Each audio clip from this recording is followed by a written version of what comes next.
Essa teoria não resolve, é verdade, a questão da origem dos elementos vitais, mas Deus tem seus mistérios e pôs limites às nossas investigações.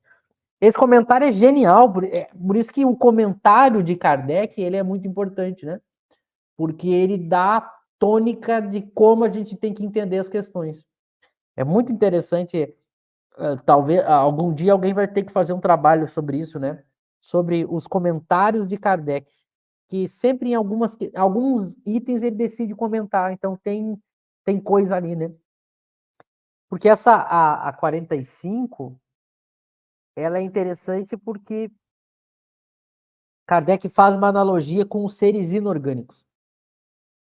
Então ele mostra que a matéria ela assim, ela é uma combinação de fatores para que algo se dê, né? Ele dá o exemplo da matéria inorgânica para falar do cristal, que uma modificação nas condições ali, eu já não tenho a mesma regularidade, né? Não tenho o cristal perfeito.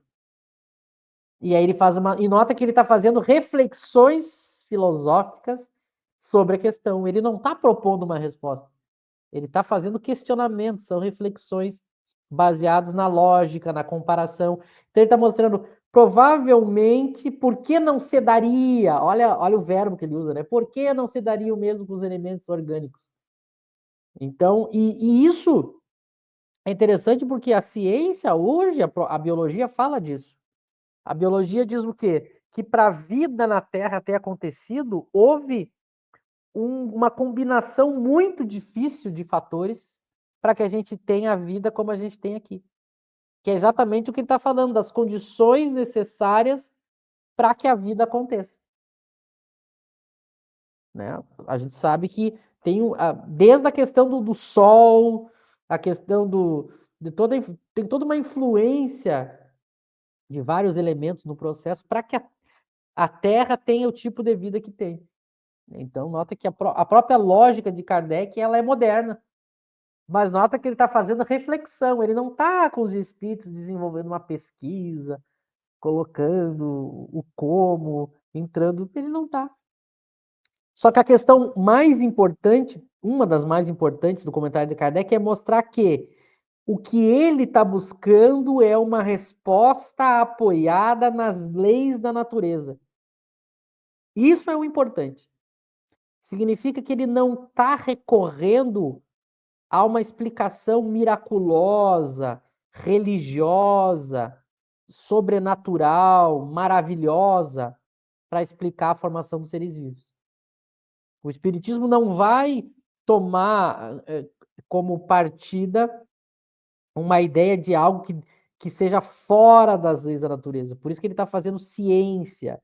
Porque vejam que no final do comentário ele diz assim, o comentário de Kardec ele diz assim, a formação dos seres vivos, saindo eles do caos pela força mesmo, diminui de alguma coisa.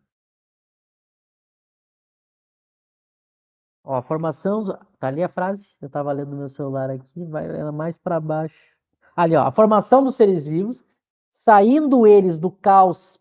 Aqui vem uma parte muito importante. Pela força mesma da natureza. Esse pela força mesma da natureza é a grande sacada de Kardec. Esse é um ponto importante para a gente entender. Que Kardec vai procurar as explicações sempre pautadas em leis naturais, não em milagres. E aí está o caráter científico que o Espiritismo está tomando. Ele não vai tentar explicar algo que derrogue as leis naturais. Então ele vai seguir, ele vai dizer que mesmo que a explicação ainda não esteja clara no princípio da vida, ela tem que ter se dado dentro de leis naturais. Quando ele vai tentar explicar a gênese espiritual, é a mesma coisa. Ele tá buscando, ele vai mostrar a mesma coisa.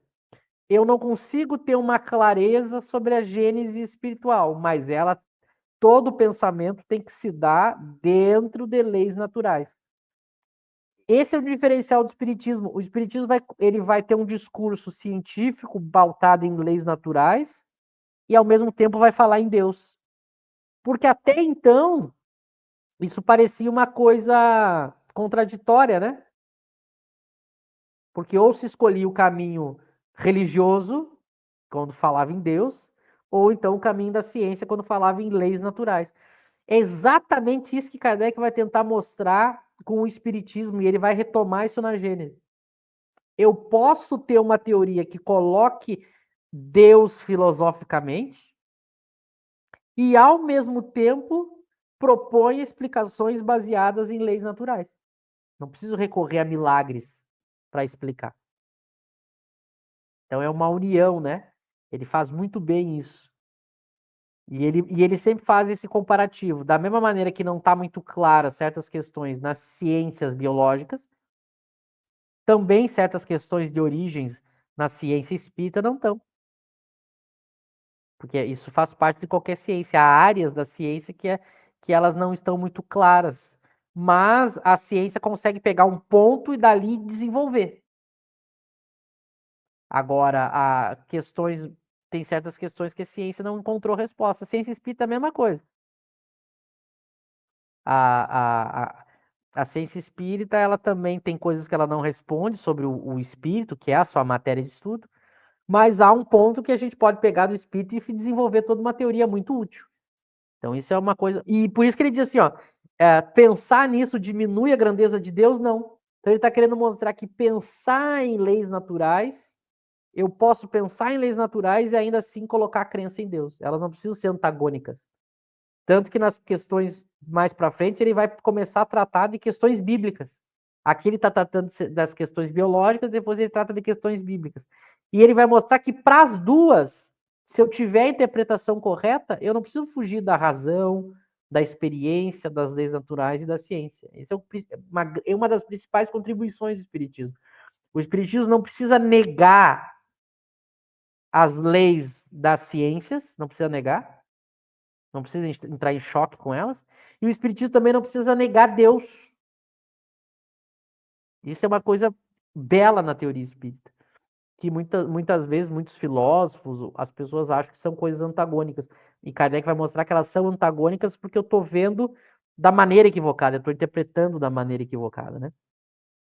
Essa questão que é a próxima, né, que a Ana Cristina vai perguntar, é justamente uma das questões que a gente falou antes.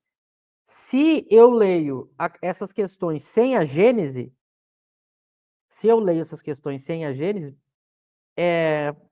pode ser, veja que eu não estou falando que é necessário, que é obrigatório, pode ser que eu faça alguma interpretação equivocada, achando que o Espiritismo está tomando partido, que Kardec se equivocou. Agora, por isso a importância de ler toda a obra, né? Que a gente está sempre falando. Uma obra ajuda a entender a outra, né? Lá na Gênese, porque o que Kardec fez? Kardec, quando ele escreve o Livro dos Espíritos, a segunda edição, que é essa que a gente está estudando, ele divide a obra em quatro, né? Quatro partes. Kardec percebeu que ele teria que escrever uma obra para explicar cada uma das partes.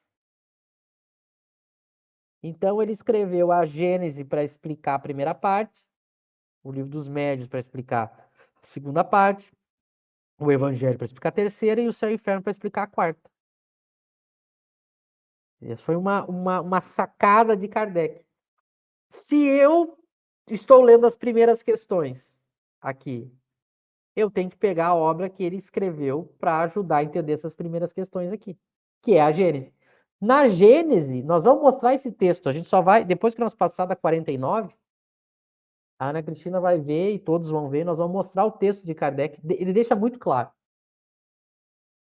Kardec deixa muito claro como que eu tenho que interpretar essas questões. Semana passada a gente já mostrou uma questão do Livro dos Médiuns que deixou muito claro. Hoje, que a gente entrou num assunto novo, nós vamos mostrar um item da Gênese, para mostrar que Kardec deixa muito claro. O que a gente está querendo fazer? A gente está querendo mostrar que a confusão que ocorre é porque as pessoas estudam errado. Não é culpa de Kardec. Aliás, isso é uma coisa muito curiosa. Já vou passar para o Eric, mas isso é uma coisa muito curiosa. O Eric está acompanhando isso também, como eu estou acompanhando. Está surgindo no